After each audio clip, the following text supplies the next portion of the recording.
તો 31 ડિસેમ્બર નજીક આવતા બુટલેગરો સક્રિય થઈ જાય છે અને અન્ય રાજ્યોમાંથી ગુજરાતમાં દારૂ ઘુસાડવા અવનવા કિમિયા અપનાવતા હોય છે, પરંતુ પોલીસ તેમના દરેક ઇરાદા નાકામ કરી દે છે। બુટલેગરોને શકંજામાં લેવા માટે પોલીસ પણ સતર્ક છે। 10 ડિગ્રી વચ્ચે કડકડતી ઠંડીમાં પણ પોલીસ રાજસ્થાનથી ગુજરાત તરફ આવતા વાહનોનું સઘન ચેકિંગ કરી રહી છે। ધાનેરા તાલુકાની 3 જેટલી આંતરરાજ્ય ચેકપોસ્ટ પર પોલીસ દ્વારા સઘન ચેકિંગ હાથ ધરાયું છે। પોલીસ દ્વારા દિવસ-રાત ચેકપોસ્ટ પર ખડે પગે રહી અને રાજસ્થાનમાંથી ગુજરાતમાં પ્રવેશતી તમામ ગાડીઓનું ચેકિંગ કરવામાં આવી રહ્યું છે। શંકાસ્પદ ગાડીઓની પૂછપરછ પણ હાથ ધરાઈ છે। પોલીસની હદમાં 3 આંતરરાજ્ય ચેકપોસ્ટો આવેલી છે, અનાપુર, છોટા, વાસણ અને સાંચોર। અત્યારે વધુ પડતા માણસો ચેકપોસ્ટો પર તૈનાત કરીને તમામ વાહનો સઘન રીતે ચકાસવા તેમજ કોઈ પણ પ્રતિબંધિત વસ્તુ ગુજરાતમાં ન પ્રવેશે તેની ખાતરી।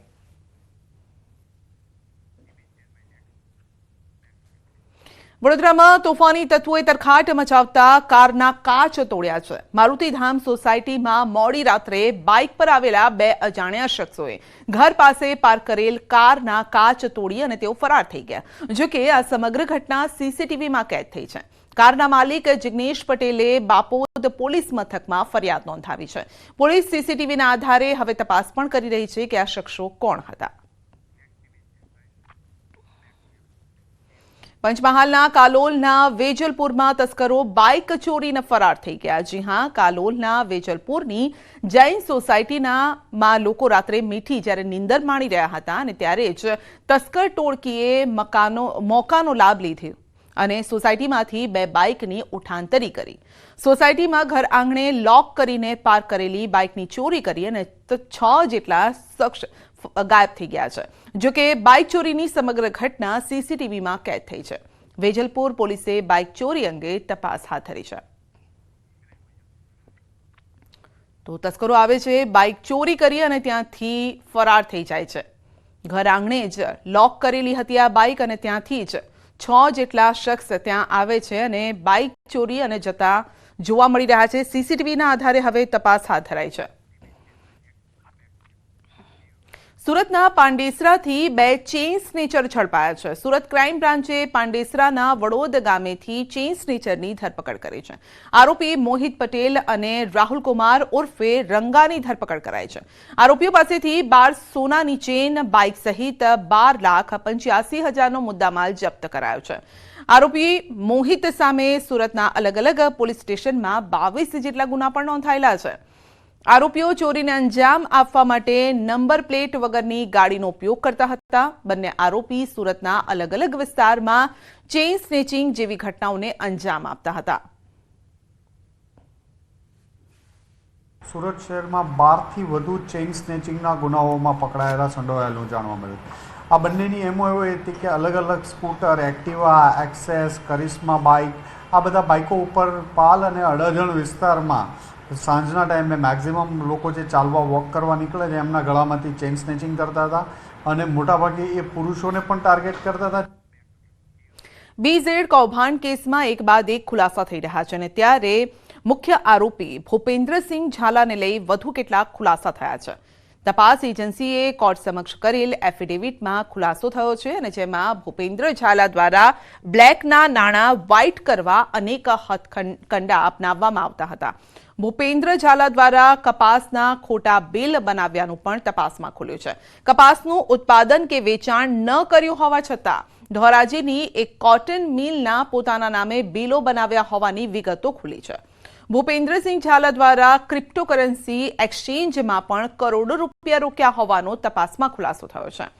તો બિનાન્સ અને વજીર એક્સ જેવા એક્સચેન્જમાં એકાઉન્ટ ખોલી ક્રિપ્ટોકરન્સીમાં રોકાણ કરાયું। એક્સચેન્જ આઈડીની તપાસ કરતા 19 કરોડ જમા થયા હોવાની પણ વિગતો ખુલી છે। 4 ડિસેમ્બરના પુરાલ ગામ નજીક સનલાઇટ કોમ્પ્લેક્સમાં આવેલી દુકાનમાં રેડ કરતા આરોપીએ પોતાના મળતિયાઓને મોકલી ઓફિસમાં તોડફોડ પણ કરાવી હતી। સુરેન્દ્રનગરમાં લીંબડીના નટવરગઢ ગામના સરપંચના પુત્ર પર છરી વડે હુમલો કરવાની ઘટના બની છે, જેમાં સારવાર દરમિયાન સરપંચના પુત્રનું મોત થયું છે. નજીવી બાબતે બોલાચાલી થયા બાદ સરપંચના પુત્ર પર છરી વડે હુમલો કરાયો છે. આ ઘટનામાં સરપંચ જીણાભાઈ કાળિયા સહિત અન્ય 2 વ્યક્તિને પણ ઈજા પહોંચી છે. તેઓને સારવાર અર્થે હોસ્પિટલ ખસેડાયા છે. આ હુમલો કરનાર સરપંચના પિતરાઈ ભાઈ જ હોવાનું જાણવા મળ્યું છે. હુમલો કરીને તે નાસી છૂટ્યો હતો અને ત્યારે પોલીસ ઘટના સ્થળે પહોંચી અને તપાસ હાથ ધરી છે.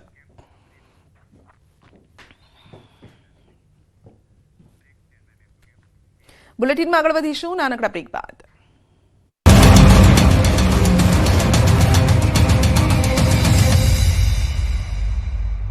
આવક છે પણ સુરતમાં ભર શિયાળે પાલ વોકવે ખાતે પડ્યો ભૂવો.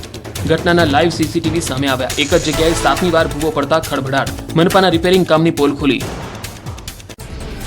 સુરતમાં ભર શિયાળે ચોમાસા જેવો માહોલ. પાઇપલાઇનમાં ભંગાણ હોવાથી રસ્તા પર પાણી વહેતા થયા. 2 દિવસથી આ જ સ્થિતિ હોવા છતાં કામગીરી ન કરાયાનો આક્ષેપ. ઉત્તર પ્રદેશના બજારમાં નવીરાઓનો આતંક. લોકોની ચહેલપહેલથી ભરેલા બજારમાં બાઇકનો સ્ટન્ટ કરનાર યુવકનો વિડીયો થયો વાયરલ. શખ્સે પૂરપાટ ઝડપે બાઇક હંકારી લોકોના જીવને જોખમમાં મૂક્યા. ઘટનાનો વિડીયો સોશિયલ મીડિયા પર વાયરલ.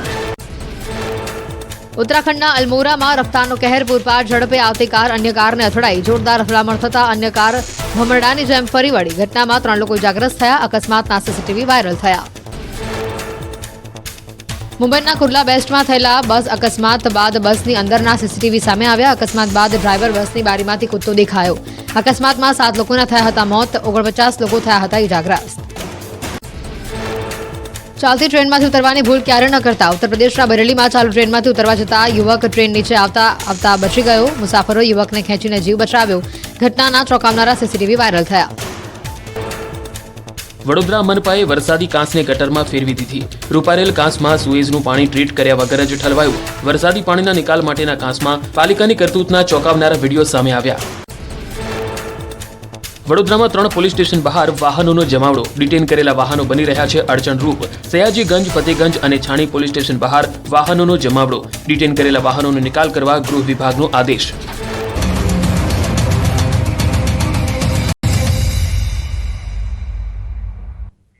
વધતા અકસ્માતોને લઈ હાઈવે ઓથોરિટી એક્શન મોડમાં આવી છે. અમદાવાદ વડોદરા એક્સપ્રેસ હાઈવે પર રોંગ સાઈડથી ઓવરટેકિંગના કારણે અકસ્માત થતા હોવાનું જાણવા મળ્યું છે.